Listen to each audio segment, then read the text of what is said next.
Olá, meus amigos, olá, minhas amigas, boa noite, tudo bom com todos e com todas? Espero que esteja todo mundo lavando bem as mãos, esteja todo mundo se protegendo. Estamos aí adentrando o nosso primeiro mês de quarentena. Estamos aqui no nosso já terceiro vídeo, né? Esse vídeo eu vou tentar fazer uma junção dos dois últimos textos que eu coloquei lá na plataforma. Faço o apelo mais uma vez para que vocês ou compartilhem esse vídeo ou avisem para os colegas. Mais uma vez, já disse isso, né? Auxiliem os colegas a entrar na plataforma, compartilhem a internet. Já existe uma previsão do governo do estado de que serão distribuídos chips, né, para vocês colocarem nos celulares de vocês para acessar a internet e assim poder estudar para a plataforma, porque, mais uma vez falando, não existe ainda uma previsão de quando essa quarentena, pelo menos para as escolas, né, no estado, acabar. Não existe essa previsão. Então, enquanto isso, vamos tendo nossas aulas por aqui. Entendam bem, vou repetir isso mais uma vez para quem não sabe, não viu os outros vídeos ou tá por fora, tá vendo pela primeira vez isso, tá? Eu, Bruno, né, na minha disciplina, eu não tô cobrando presença, eu não tô fazendo chamada, não tô fazendo nada. Só que eu faço mais um apelo a vocês para que vocês se organizem, para que no horário do que seriam as nossas aulas, né, às segundas-feiras para a turma de Neja 1, às quartas-feiras para a turma 1017 e 1018, e na sexta-feira para as turmas 1015 e 1016, para que vocês estejam conectados na plataforma. Eu estou aqui todos esses dias, segunda, quarta e sexta-feira, eu estou logado e a gente tem condição de fazer, né, uma aula, uma live, né, online, e a gente pode ir tirando dúvidas, né, conversando sobre tudo isso que está acontecendo, e para que ninguém fique muito preocupado, tá? Entendo a preocupação porque os tempos exigem, certo? Mas a gente não pode se desesperar. Como disse, tudo por enquanto é incerto, a gente ainda não tem uma ideia de quando tudo isso vai acabar, de quando esse período dessa quarentena vai acabar, de quando as aulas vão retornar.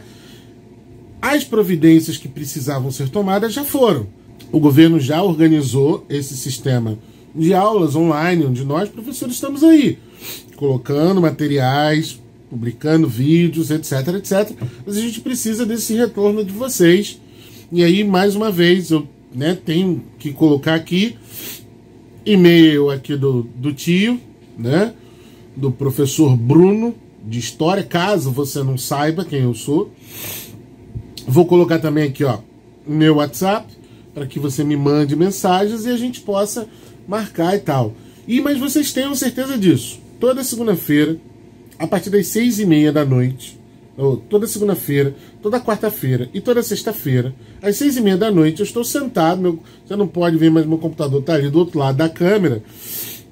Eu estou sentado ali no computador, mexendo na plataforma, vendo quem fez ou quem não fez a utilização do material, quem viu os vídeos, quem não viu os vídeos, tá bom? Mas muito bem, chega de muita conversa, não quero deixar esse vídeo mais longo do que ele pode ser, tá bom? Nos últimos dois materiais que eu coloquei lá, o primeiro ele fala da diferença entre tempo histórico e tempo cronológico. Tá tudo explicado lá, não vou repetir aqui. E os dois últimos materiais que eu coloquei foram sobre memória, né, e identidade social, memória individual, e o que eu estou postando essa semana é o de memória e experiência social, memória coletiva e experiência social. A gente tem que... São dois conceitos também diferentes, mas muito importantes para a gente entender história, né? Mais lá para frente, a gente vai poder discutir mais sobre isso, mas a gente tem que entender bastante esse conceito. Por quê? Porque, primeiro de tudo, as pessoas fazem uma ideia errada do que é memória. As pessoas pensam que memória é só uma pessoa que sabe narrar a escalação do Flamengo no Campeonato Carioca de 1900 e bolinha. Não é isso. Isso também. Mas isso é um outro tipo de memória que a gente não trabalha na história, que é a memória mnemônica, que é a memória do sujeito que grava dados. Isso é uma capacidade que você pode desenvolver no seu cérebro, mas é que ela não é tão necessária, né? Não sei quem viu no programa Pânico, tinha o Charles Enciclopédia, alguma coisa assim, que ele sabia um monte de coisa sobre novela, televisão, e ele falava isso de cós salteado.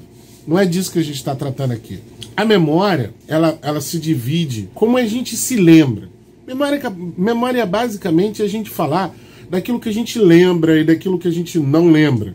E a memória individual, ou seja, a memória que cada um de nós tem das coisas, ela é diferente, certo? Seja porque a gente retém os dados com maior ou menor facilidade, seja porque aquilo que eu lembro da minha vida e da minha vida nos grupos em que eu estou inserido vai dizer muito sobre o papel que a gente exerce no mundo. E eu vou explicar isso a partir daqui. Então, acompanhando um pouquinho o texto, todo mundo tem alguma ideia sobre o que é a memória ou para que ela serve. Falamos em pessoas de boa memória ou sem memória. Citamos acontecimentos e histórias de memória, sem precisar recorrer a um livro ou fonte de informação qualquer, utilizando apenas o que está na nossa cabeça. Também usamos a memória para realizar exames na escola, guardando certas informações e utilizando a hora certa. Então, isso é um mecanismo que existe no nosso cérebro, natural. Se a gente não guarda nada, a gente tem algum problema neurológico, mas isso aí é um problema de saúde, isso tem que ser averiguado. Mas a gente sempre retém alguma coisa. Se a gente não retivesse nada, por exemplo, eu não sei nada, vocês não estariam agora no ensino médio, certo? Porque vocês guardaram a informação de que B com A faz B, C com A faz K, tá bom? Então, a gente foi acumulando uma série de conhecimentos que permitem que a gente grave e comece faça algumas associações. A gente recorre à nossa memória, a gente vai lembrando, né, disso. O contrário da memória é o esquecimento. No caso do paciente que perdeu a memória, tudo foi esquecido. Mas na vida cotidiana, esquecemos pouco a pouco. Mal percebemos que certas informações desaparecem da nossa memória, ou ficam lá bem escondidas até que uma ocasião a desperte e voltamos a lembrar. Então vejam bem, a nossa memória ela é acionada, a nossa memória individual, a gente ainda não está falando de memória social, memória coletiva, tá bom? A nossa memória, tudo que a gente faz fica retido. Fica aqui, fica aqui. Algumas coisas a gente vai lembrar com mais facilidade. Por exemplo, o primeiro beijo, quem já deu o primeiro beijo, né? Meu primeiro beijo foi naquela circunstância. Tá bom? Vai lembrar dos cheiros, vai lembrar do local, vai lembrar até, de repente, da roupa que a pessoa que beijou estava vestindo. Ok?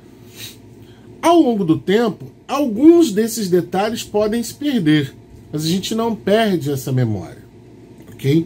A gente retém isso. Aí tem uma outra ideia que começa a funcionar a partir daí também, que é onde o historiador ele trabalha, ele se preocupa. Vamos lá, vou citar um evento recente, porque ele foi grandioso, ele foi muito importante, né? Em novembro de 2019, num sábado, um certo time do Rio de Janeiro, que veste uma camisa vermelha e preta, foi jogar a final de um certo campeonato, né? O Flamengo foi disputar a final da Copa Libertadores no Peru contra o River Plate da Argentina.